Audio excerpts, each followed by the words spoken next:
Hi student, good evening. आज हम आप सभी को क्लास 5th की बुक न्यू बर्ज का सेकंड चैप्टर टर्टल स्टोरी की हिंदी को बताने जा रहे हैं।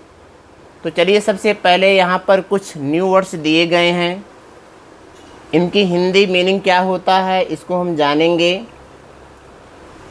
पहला वर्ड यहाँ पे लिखा हुआ ऑलिव रिडले। ऑलिव रिडले का मतलब होता है समुद्री कछुए की एक प्रजाति, और यह कछुआ मांसाहारी होता है। दूसरा वर्ड लिखा हुआ है फ्लिपर्स। इसका हिंदी अर्थ होगा पानी में तैरने के लिए प्रयोग किया जाने वाला अंग। तीसरा वर्ड है टायर। इसका अर्थ होगा थकना। चौथा है हवेन। इसका अर्थ होता है स्थान या आश्रय। नेक्स्ट वर्ड हमारा है क्रूज। इसका हिंदी अर्थ होगा समुद्र में यात्रा करना। अगला वर्ड हमारा है माइग्रेशन। इसका अर्थ होता है प्रवास। और लास्ट वर्ड हमारा है लैगून्स। इसकी हिंदी मीनिंग होगी खाड़ी। चलिए हम अपने इस चैप्टर की शुरुआत करते हैं। सबसे ऊपर लिखा हुआ है लेट्स रीड एंड अंडरस्टैंड। आओ पढ़ें और समझें। Now let's read a story. आइए इस कहानी को पढ़ें। Narrated by a baby sea turtle, जो कि एक सी टर्टल के द्वारा बताया गया है। When I woke up in the morning, sea turtle कहता है कि जब मैं सुबह जागा, the sun was shining again, सूर्य फिर से चमक रहा था। आई लुक्ड अराउंड मी, मैं अपने चारों तरफ देखा। वॉन्डरिंग, सोच रहा था। वेयर आई वाज, कि मैं कहाँ पर हूँ। एंड देन आई रिमेंबर्ड, और फिर मुझे याद आया। I was a baby sea turtle, कि मैं एक बेबी सी टर्टल हूँ। एंड ऑलिव रिडले, एक olive Ridley. In the middle of a big blue world, एक बड़े नीले संसार के बीच में। Which I had heard someone call the ocean, जिसको हमने सुना है, कुछ लोग इसको महासागर कहते हैं। There was blue and green water in every direction, प्रत्येक दिशाओं में नीले और हरे रंग के पानी थे। And the sunlight was playing games with the clouds, और सूर्य जो है बादलों के साथ खेल रहा था। I tugged my flippers beneath my body, मैंने अपने फ्लिपर्स को अपने शरीर के नीचे दबा लिया। And floated for a while, और कुछ देर के लिए तैरता रहा। Letting the current carry me, जिससे धारा मुझे ले गई। I did not know where I was, मुझे नहीं पता है कि मैं कहाँ पर था। But the does not matter when the sun is shining and your stomach is full, लेकिन इससे कोई फर्क नहीं पड़ता कि सूर्य चमक रहा है और तुम्हारा पेट भरा हुआ है। द सन वार्मड मी, सूर्य ने मुझे गर्म किया। And filled me with new energy, और मेरे अंदर एक नई ऊर्जा भर दी। Just as I was beginning to think that I would love to spend the rest of my life here, और जैसे मैं सोचना शुरू किया कि मैं अपने जीवन के बचे हुए समय को यहाँ पर व्यतीत करना पसंद करूँगा। A school of fish went by, मछलियों का एक झुंड मेरे पास से गुजरा। Chasing them was really big fish, उनका पीछा करना वास्तव में वह एक बहुत बड़ी मछली थी। I could tell he was really hungry fish too, मैं बता सकता हूँ कि वह वास्तव में एक भूखी मछली भी थी। व्हेन ही सॉ मी, जब उसने मुझे देखा। हिज आइज लिट अप, उसकी आंखें चमक उठी। Mm, he seemed to be thinking baby turtle soup, मुझे ऐसा लगा कि वह सोच रहा है बेबी टर्टल सूप के बारे में।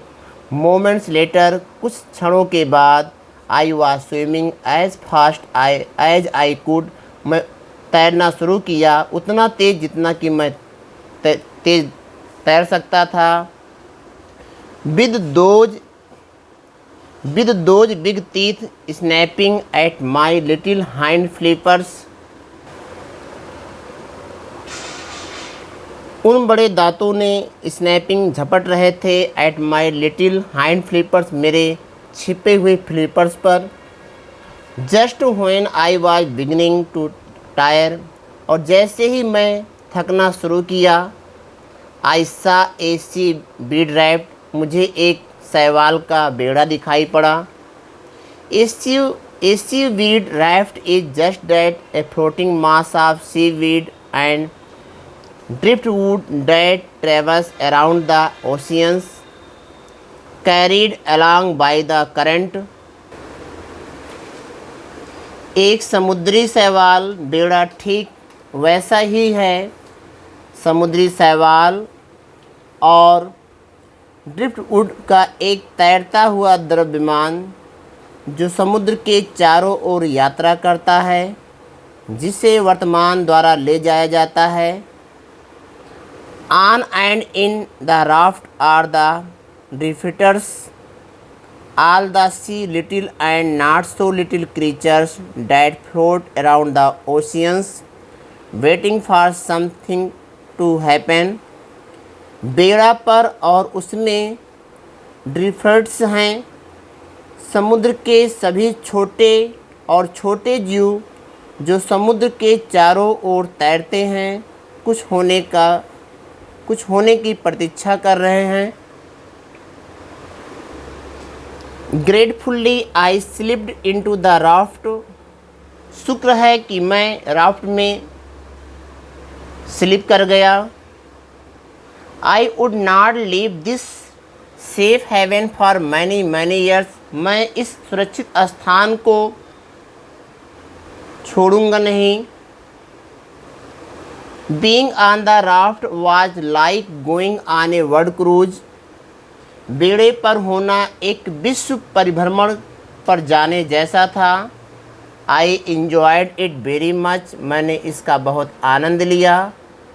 But as I grew up, लेकिन जैसे जैसे मैं बड़ा हुआ, I decided it was time to explore the big wide world outside the raft, मैंने फैसला किया कि यह बेड़ा के बाहर बड़ी चौड़ी दुनिया का पता लगाने का समय है।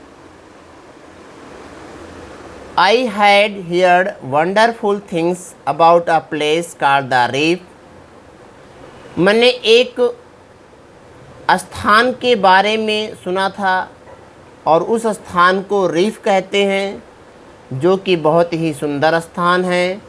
Where a lot of other turtles lived, जहाँ पर ढेर सारे अन्य कछुए रहते हैं।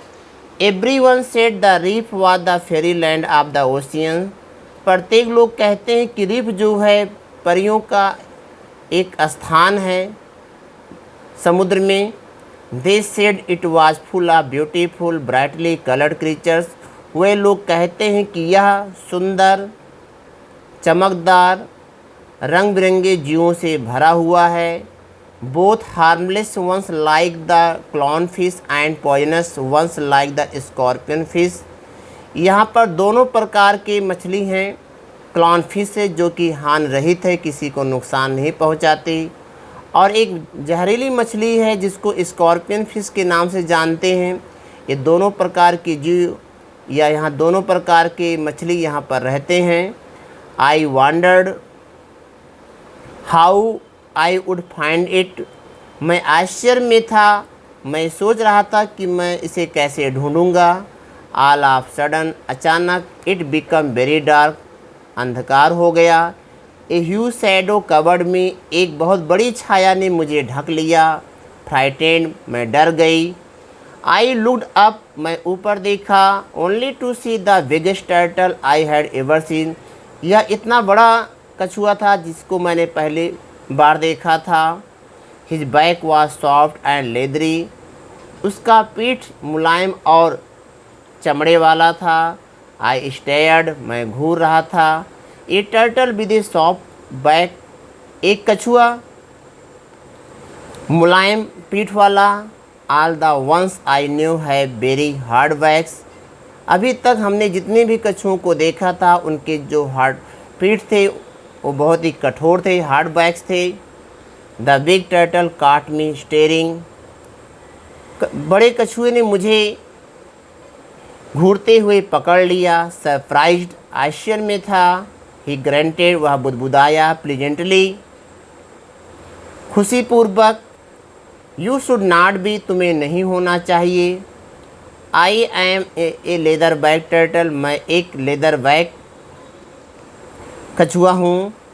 Good name sir, I mumble, मैं बुदबुदाया और मैंने कहा कि अच्छा नाम है सर जी। Where are you going sir, श्रीमान जी आप कहाँ जा रहे हैं। आई कंटिन्यूड, मैं अपनी बात को जारी रखा। To the reef to live with the other turtles, अन्य जानवरों अन्य कछुओं के साथ रहने के लिए आप रीफ पर जा रहे हैं। आह साइड द लेदर बैग ने आहें भरी। I wish I had that luxury, काश मेरे पास वह विलासिता होती। बट नो, लेकिन नहीं। I am too busy searching for jelly fish, मैं जेली फिश को खोजने में बहुत ही अधिक व्यस्त हूँ। दे आर ऑल आई ईट, मैं उन सभी को खाता हूँ। Where do you find them, I asked, मैंने पूछा। आप उन्हें कहाँ पाते हैं। Out in the deep deep sea, said the leather bag ने कहा कि समुद्र में बहुत ही गहरे स्थान पर। Sometimes I have to dive more than 1000 feet to reach them, कभी कभी मुझे उनके पास पहुंचने में 1000 फीट से भी अधिक गोता लगाना पड़ता है। And sometimes I go all the way to Canada where the water gets very cold, no other reptiles could survive in such cold waters. यहाँ पे बेबी टर्टल नहीं, लेदर बैग कहता है कि एंड समटाइम्स, और कभी कभी, I go all the way to Canada, मुझे कनाडा तक जाना पड़ता है। Where the water gets very cold, जहाँ का पानी बहुत ही अधिक ठंडा होता है। No other reptiles could survive in such cold waters, और इतने अधिक ठंडे पानी में कोई दूसरा रेप्टाइल्स जीवन जी नहीं सकता है। If it is not too rude sir, I said quickly, मैंने शांति से पूछा कि श्रीमान जी यदि जो है आप अशिष्ट यह न होता तो can I ask how much you weigh, क्या मैं ये पूछ सकता हूँ कि आपका वज़न कितना है। तो आज के लिए बच्चों बस इतना ही। इस पाठ का शेष चैप्टर जो बचा हुआ है इसका हिंदी एक्सप्लेनेशन हम आपको नेक्स्ट पार्ट में बताएंगे। आज के लिए बस इतना ही, धन्यवाद।